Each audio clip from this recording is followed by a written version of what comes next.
কোটি টাকা দাম দিয়ে মারিয়া লিয়ে গেছে 1 কোটি টাকা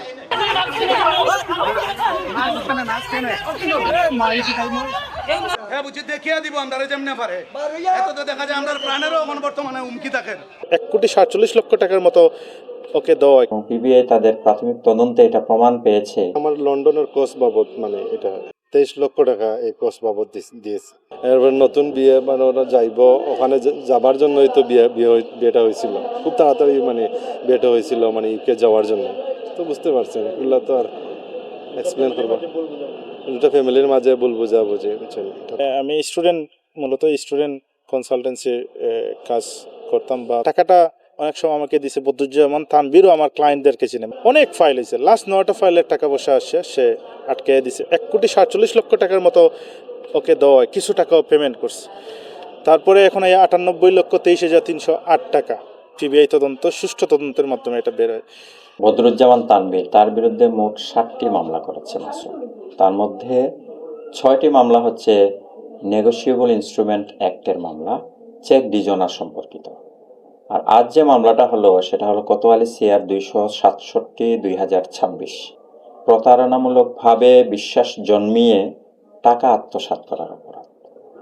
এই মামলাটা বর্তমানে অতিরিক্ত চিফ মেট্রোপলিটন ম্যাজিস্ট্রেট আদালতে এই মামলা চলমান রয়েছে। 1 নম্বর আসামি বদরুজ্জামান তানভীর এবং ওর স্ত্রী মৌরিন তাসফিয়া 2 নম্বর আসামি। ওদের অ্যাকাউন্টের মাধ্যমে টাকা, আরও 7 জন টোটাল আসামি প্রমাণিত। ওরা আপোষ শর্তে জামিন নিয়েছিল, কিন্তু আজকে ধার্য তারিখ ছিল। এই ধার্য তারিখে এসে বিজ্ঞ আদালত 1 নম্বর আসামি বদরুজ্জামান তানভীরকে আজকে জেলে প্রেরণ করেন।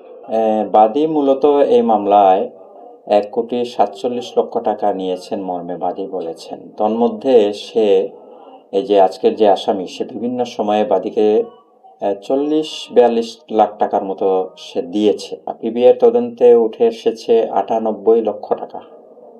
98 লক্ষ টাকা সে বিভিন্নভাবে বাদীর নিকট থেকে তার নিজের অ্যাকাউন্টে নিয়েছে, তার স্ত্রীর অ্যাকাউন্টে নিয়েছে, তার সাথে যে সহযোগী আছে তাদের অ্যাকাউন্টে নিয়েছে। এই বিষয়গুলো তো প্রমাণিত বিষয়। অ্যাকাউন্ট ট্রান্সফার মানেই তো হলো এটা একটা প্রমাণ হয়ে যায় যে তার মাসুমের অ্যাকাউন্ট থেকে অন্য কার অ্যাকাউন্টে গিয়েছে। এবং পিবিআই তাদের প্রাথমিক তদন্তে এটা প্রমাণ পেয়েছে যে আসামি সহ অন্যান্য আসামিরা বাদীর নিকট থেকে 98 লক্ষ টাকার উপরে অধিক পরিমাণ টাকা নিয়েছে এবং পরবর্তীতে সেটা আত্মসাৎ করেছে।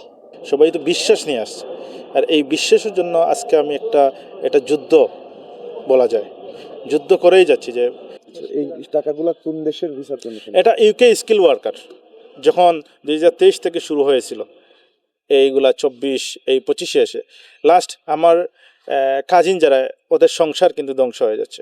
বর্তমানে 9 জন মানুষের টাকা, এটাকে তো আপনাকে বলছি যে কিছু টাকা আমি ফেরত পেয়েছি, বাকিগুলো টাকা পাইনি।